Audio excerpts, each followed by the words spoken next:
नमस्कार विद्यार्थियों, BA part second subject geography. इसके अंतर्गत हम पढ़ रहे थे संथाल जनजाति को। आपके सिलेबस में भारत की जनजातियां हैं, जिनमें हम पढ़ रहे थे भारत की जनजातियों में संथाल जनजाति को। तो पिछली क्लास के अंतर्गत हमने संथाल जनजाति का निवास क्षेत्र देखा। निवास क्षेत्र के अंतर्गत हमने देखा कि संथाल भारत की गौड़ जनजाति के बाद दूसरी बड़ी जनजाति है।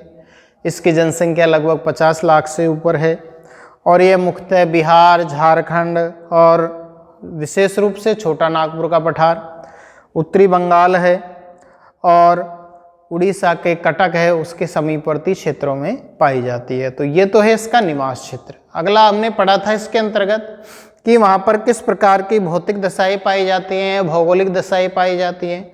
तो इसके अंतर्गत देखा था कि वहाँ पर जलवायु है वो उष्णकटिबंधीय मानसूनी है, जहाँ संथाल जनजाति निवास करती है। सघन वनस्पति पाई जाती है। ग्रीष्म ऋतु में दिन का जो तापमान है वो 40 से 45 डिग्री सेल्सियस के आसपास रहता है। ग्रीष्मकालीन वर्षा है वो 160 से 180 डिग्री सेंटीमीटर है, जबकि शीतकालीन वर्षा है वो कम होती है, लगभग 10 सेंटीमीटर के आसपास।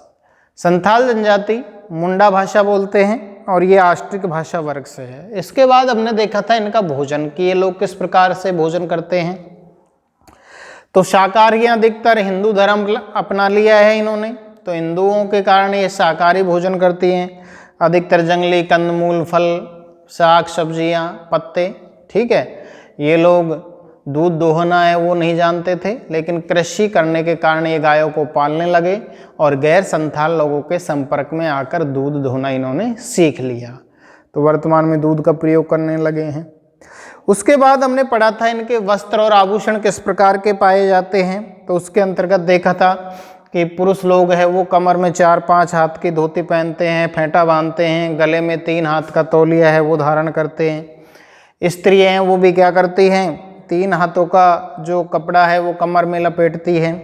फूलों के हार, पीतल और चांदी के गहने हैं वो पहनती हैं। बांका बटरी है, खागा, हाथ में चूड़ियाँ, चांदी का हार, सकीम वगैरह हैं ये पहने जाते हैं। इसके बाद आज हम पढ़ेंगे संथाल जनजाति की अर्थव्यवस्था के बारे में कि ये लोग किस प्रकार के आर्थिक क्रियाकलाप करते हैं, इनकी अर्थव्यवस्था है वो किस प्रकार की है, क्या काम करते हैं ये अपने जीवन यापन के लिए। तो देखिए, अर्थव्यवस्था के अंतर्गत अधिकतर लोग हैं वो कृषि का कार्य करते हैं। खेती की कमी के कारण आखेट और मत्स्य पालन है वो भी करने लगे हैं। इसके अलावा कंदमूल, फल एकत्रित करने का काम करते हैं, शिकार करते हैं। आजकल पशुपालन है वो भी अपना लिया है इन लोगों ने। स्थायी कृषि करने लगे हैं, जहाँ पर खनिज पदार्थ मिल जाते हैं वहाँ औद्योगिक कार्यों में संलग्न हो गए हैं। जैसे जमशेदपुर आदि क्षेत्र है उसमें चावल को क्यारियों में बोते हैं और उसके बाद पौधों को स्थानांतरित करके दूसरी जगह लगाया जाता है। ज्वार बाजरा है, मोटा अनाज है वो बिखेर कर बो देते हैं। ठीक है, एक खेत को प्रतिवर्ष बोते हैं। ये सिंचाई, खाद, बीज आदि पर, फसलों के हेरफेर पर ध्यान नहीं देते, तो उपज है वो भी कम प्राप्त होती है और जिसके कारण इनको आखेट और मजदूरी का सहारा लेना पड़ता है। तो ये है इन लोगों की अर्थव्यवस्था। देखिए, अधिकतर लोग कृषि कार्य करते हैं। अधिकतर कृषि कार्य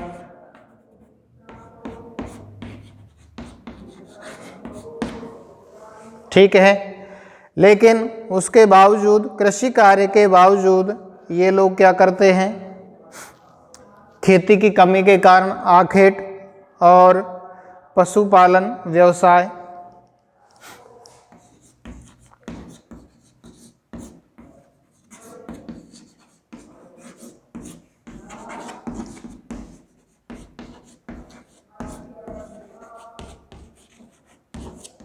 आखेट, पशुपालन। ठीक है, अब ये लोग क्या करने लगे हैं, स्थायी कृषि करने लगे हैं।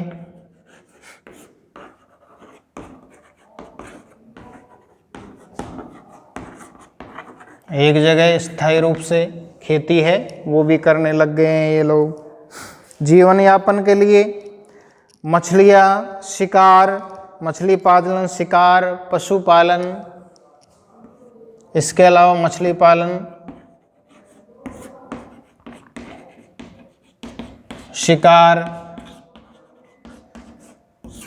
ये भी करते हैं, जिससे कि इनका जीवन यापन है वो हो सके। इसके अलावा खेती की कमी में आखेट और कंदमूल एकत्रित करके जीवन यापन करते हैं। कंदमूल एकत्रित करना,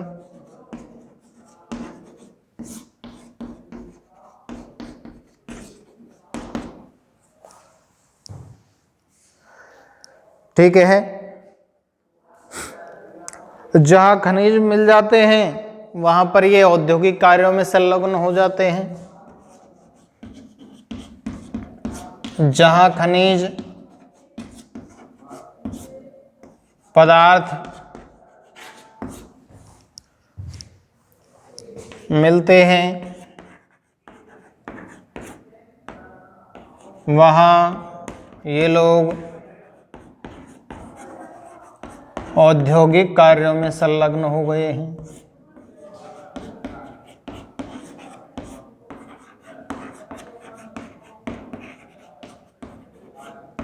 ठीक है, उद्योगों में काम करने लग गए हैं। जमशेदपुर जैसे नगरों में ये रोजगार करते हैं। जमशेदपुर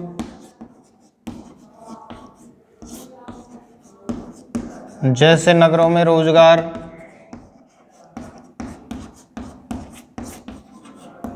इनको रोजगार मिला हुआ है औद्योगिक कार्यों में। ठीक है, क्योंकि उस क्षेत्र में खनिज पदार्थ हैं वो अधिक मिलते हैं। इसके अलावा चावल क्यारियों में बोते हैं।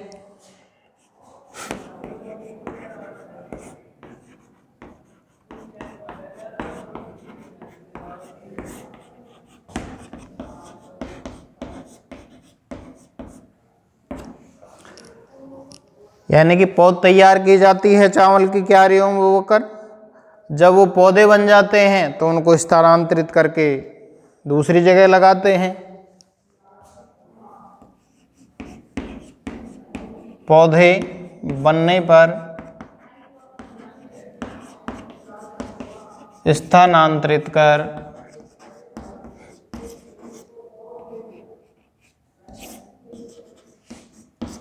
दूसरी जगह लगाते हैं।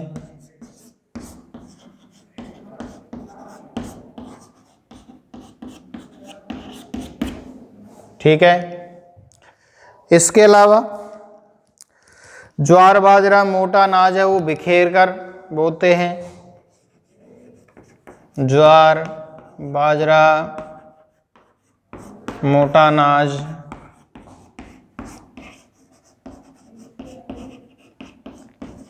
बिखेर कर बोते।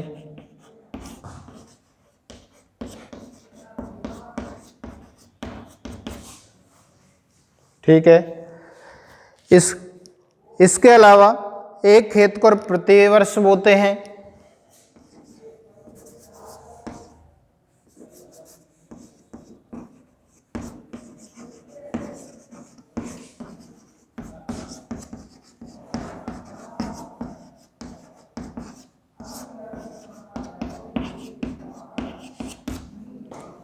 उस खेत की सिंचाई है,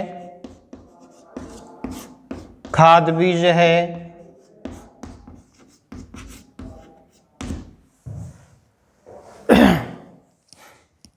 और हेर फेर की तरफ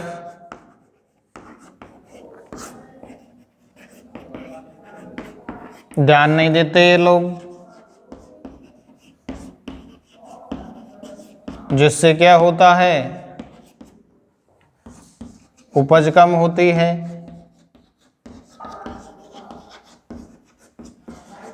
और उपज कम होने के कारण इनको क्या करना पड़ता है, दूसरे काम करने पड़ते हैं, जैसे आखेट है और मजदूर है उसका सहारा लेना पड़ता है। आखेट व मजदूरी करनी पड़ती है। ठीक है, तो ये है इन लोगों की अर्थव्यवस्था कि अधिकतर लोग है वो कृषि कार्य करते हैं। खेती की कमी के कारण लोग आखेट भी करते हैं, पशुपालन भी करने लगे हैं, मछली पालन, शिकार, कंदमूल फल एकत्रित करना, और इसके अलावा वर्तमान में स्थायी रूप से कृषि है वो भी करने लगे हैं। जहाँ पर खनिज पदार्थ मिलते हैं वहाँ औद्योगिक कार्यों में संलग्न हो गए हैं, जैसे जमशेदपुर जैसे नगरों में। ठीक है, चावल को क्यारियों में बोते हैं, पौधे बनने पर स्थानांतरित करके दूसरी जगह उनको लगा लिया जाता है। ज्वार बाजरा मोटा अनाज आदि छिटक कर बो देते हैं। एक खेत को प्रतिवर्ष नहीं बोते, खाद बीज है, सिंचाई है, ठीक है, हेर फेर के ऊपर ध्यान नहीं देते, जिससे कि प्रति हेक्टेयर उपज कम होती है। उपज कम होती है तो उनको आखेट और मजदूरी का सहारा लेना पड़ता है। तो ये है संथाल लोगों की अर्थव्यवस्था। इसके बाद इसके अंतर्गत हम देखते हैं अगला जो समाज व्यवस्था है संथाल लोगों की, वो किस प्रकार की है। समाज व्यवस्था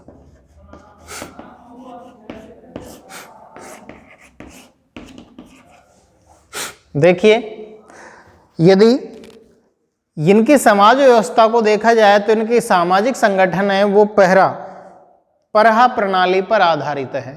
परहा प्रणाली जिसमें प्रत्येक गांव का एक मुखिया होता है जो गांव की सीमा में रहने वाले सभी वंश और लोग हैं उन पर राजकीय अधिकार रखता है। मुखिया है वो मांझी के नाम से जाना जाता है। गांव का जो मुखिया उसको मांझी कहते हैं संथाल लोगों के, और ये मांझी वंशानुगत होता है।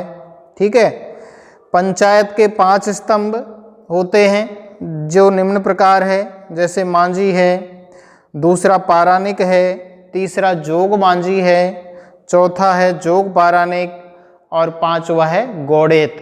तो ये पंचायत के 5 स्तंभ हैं। इनको पांचों को मोड़े होड़ अर्थात 5 आदमी के नाम से भी जाना जाता है या कहा जाता है। तो ये है वहाँ का सामाजिक संगठन।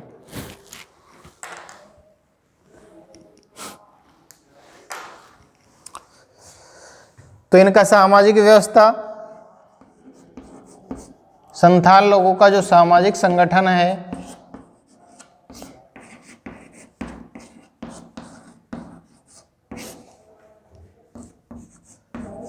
परहा, ठीक है, ये परहा प्रणाली पर आधारित है।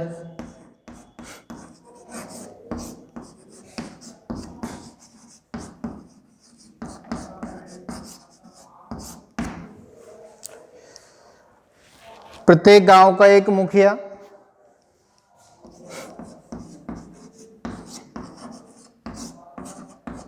प्रत्येक गांव का एक मुखिया होता है। ठीक है, जो गांव की सीमा में रहने वाले सभी वंशों पर राजकीय अधिकार रखता है। गांव की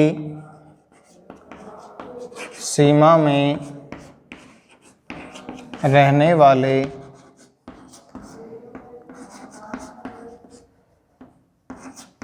सभी वंशों पर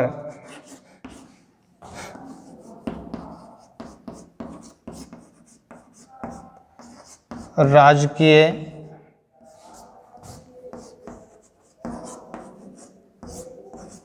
अधिकार रखता है।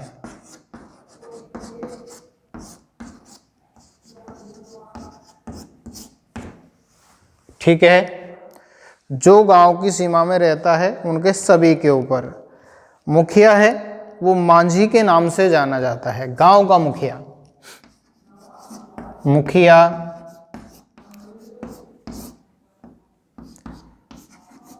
मांझी के नाम से जाना जाता है।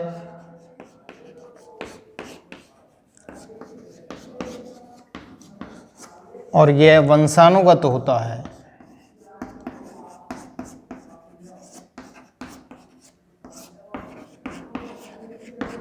जो मांझी है वो क्या होता है, वंशानुगत होता है।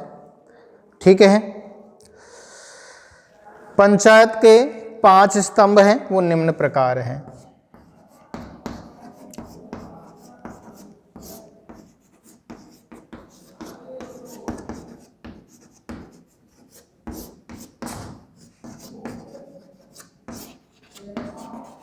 ठीक है।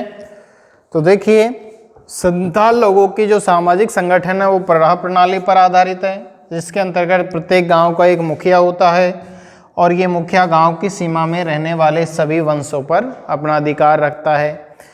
संथाल लोगों के मुखिया को मांझी के नाम से जाना जाता है और ये मांझी वंशानुगत होता है।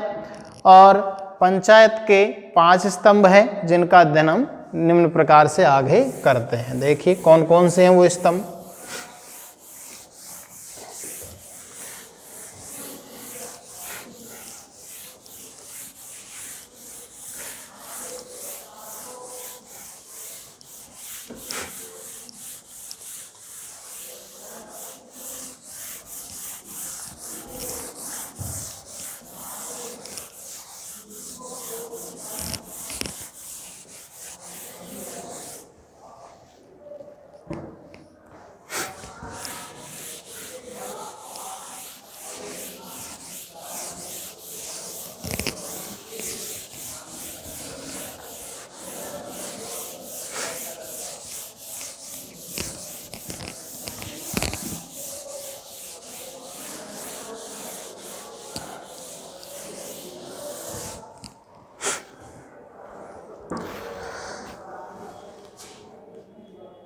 पंचायत के 5 स्तंभों में पहला स्तंभ है मांझी, मांझी। और ये मांझी क्या होता है? गांव का मुखिया होता है, 1 नंबर का, जो हमारे गांव का मुखिया जैसे सरपंच होता है। तो संथाल गांव के मुखिया को मांझी का नाम से जाना जाता है। यह मांझी है वो गांव का प्रधान होता है, पंचायत का सभापति होता है। गांव का प्रधान, ठीक है, पंचायत का सभापति होता है, मांझी। इसके अलावा गांव वालों का प्रतिनिधि होता है। शोषण, उत्पीड़न और अनाथों व विधवाओं की रक्षा करना उसका दायित्व होता है। गांव वालों का प्रतिनिधि,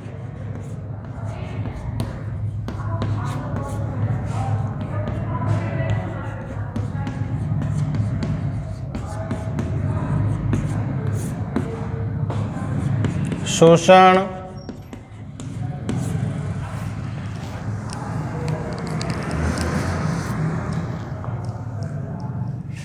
उत्पीड़न, अनाथों व विधवाओं की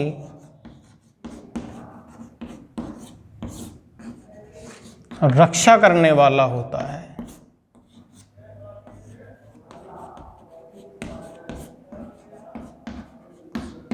तो ये है मांझी, पहला स्तंभ है जो कि संथाल लोगों की पंचायत का, वो है मांझी। दूसरा है पारानिक। पारानिक ये क्या होता है? जैसे मांझी गांव का प्रधान होता है तो ये गांव का उप प्रधान होता है, जैसे हमारे यहाँ उप सरपंच होता है। ठीक है, तो गांव का उप प्रधान होता है, उप सभापति होता है।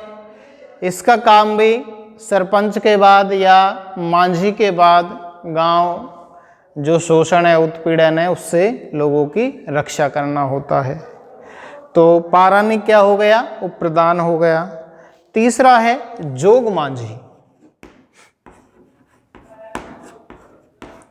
जोग मांझी, जोग मांझी क्या होता है? जोग मांझी गांव के युवक युवतियों पर नजर रखता है ताकि उनसे किसी प्रकार के कोई वर्ण संकर है वो उत्पन्न न हो सके। तो गांव के युवक युवतियों पर नजर रखने वाला होता है जोग मांझी। गांव के युवक युवतियों पर नजर रखता है जिससे कि वर्ण संकर उत्पन्न न हो सके, ताकि वर्ण संकर उत्पन्न न हो सके। ठीक है, तो ये हो गया आपका जोग मांझी। अगला है जोग पारानिक। चौथा स्तंभ जोग पारानिक। जोग पारानिक, जोग पारानिक क्या होता है? जोग मांझी को ये सहायता प्रदान करता है। जोग पारानिक, जोग मांझी का काम क्या है? गांव के युवक युवतियों पर नजर रखना। ठीक है, तो जोग मांझी को सहायता कौन प्रदान करता है? जोग पारानिक। तो जोग पारानिक जोग मांझी को उसके कार्यों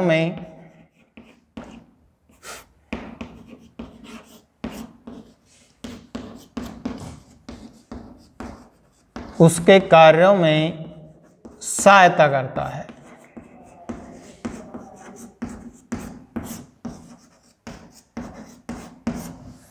ठीक है, और पांचवा स्तंभ है संथाल लोगों के गांव, वो है गोडेत।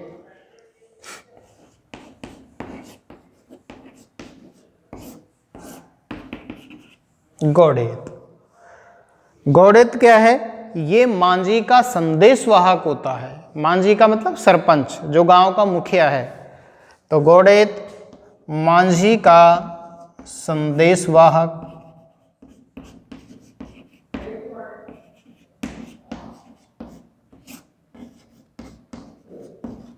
यानी कि मुखिया से किसी भी प्रकार की जो सूचना है वो लोगों को कौन बताता है?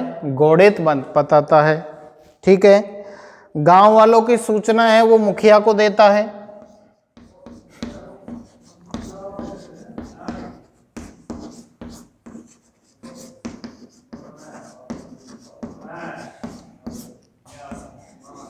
मुखिया को देना कि भाई गांव वाले क्या कर रहे हैं, क्या नहीं कर रहे हैं, इनकी सबकी सूचना वो किसको देता है? मुखिया को देता है, मांझी को देता है। उनसे विहरी का उगाना करता है, यानी कर, उनसे विहरी, ये एक प्रकार का कर होता है, टैक्स वगैरह जिसको कहते हैं। तो उनसे विहरी का उगाना करता है, ये कर के रूप में होता है।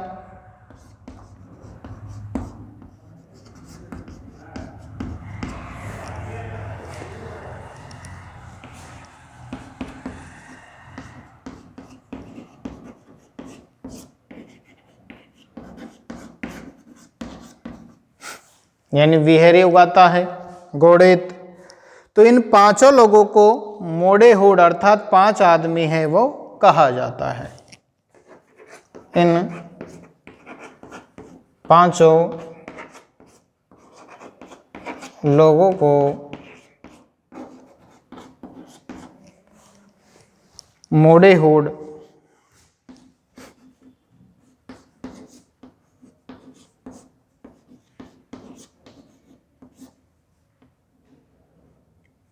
संथालों की भाषा में मोड़े होड़ अर्थात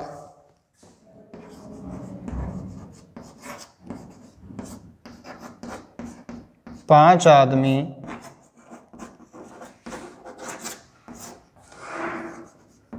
कहा जाता है।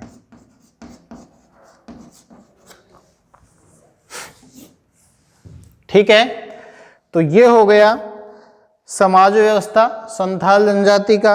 किस प्रकार से होता है? देखिए, हमने देखा कि इनका जो सामाजिक संगठन है वो परहा प्रणाली के ऊपर आधारित है, जिसमें प्रत्येक गांव का एक मुखिया होता है और ये गांव के सीमा में रहने वाले सभी वंश के लोगों पर अपना राजकीय अधिकार है वो समझता है। ठीक है। मुखिया को मांझी के नाम से जाना जाता है और ये मांझी है वो वंशानुगत होता है। संथाल लोगों की जो पंचायत है उनके 5 स्तंभ होते हैं। तो पहला स्तंभ है मांझी। पहला मांझी क्या होता है? गांव का प्रधान, पंचायत का सभापति, गांव वालों का प्रतिनिधि, शोषण, उत्पीड़न, अनाथों और विधवाओं की रक्षा करने वाला होता है, तो वो होता है मांझी। दूसरा होता है पारानिक। पारानिक क्या होता है? उपप्रधान होता है। मांझी की अनुपस्थिति में वो इस प्रकार के कार्यों की देखरेख करता है। जोग मांझी क्या होता है? ये गांव के युवक युवतियों पर नज़र रखता है ताकि किसी प्रकार से वर्ण संकर लोग हैं, संतान है, वो उत्पन्न न हो सके। चौथा है जोग पारानिक। ये क्या होता है? जोग मांझी जो गांव के युवक युवतियों पर नज़र रखता है, उनको उसके कार्यों में सहायता प्रदान करता है। पांचवा स्तंभ है पंचायत का गोडेत। गोडेत क्या होता है? ये मांझी का संदेश वाहक होता है गोडेत। ठीक है। ये गांव वालों की सूचना है वो मुखिया को देता है और मुखिया से किसी भी प्रकार की कोई सूचना है वो गांव वालों को अवगत कराता है। उनसे बिहरी यानी एक प्रकार का कर है वो एकत्रित करता है। तो इस प्रकार से इन 5 लोगों को संथाली भाषा में मोड़े होड़ अर्थात 5 आदमियों के नाम से जाना जाता है। तो ये है संथाल जनजाति की सामाजिक व्यवस्था।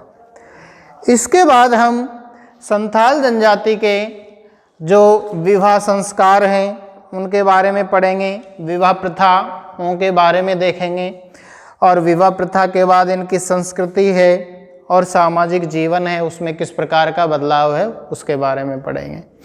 विवाह के बारे में यदि हम देखते हैं तो संथालों में जो विवाह शब्द है वो बापला के नाम से जाना जाता है।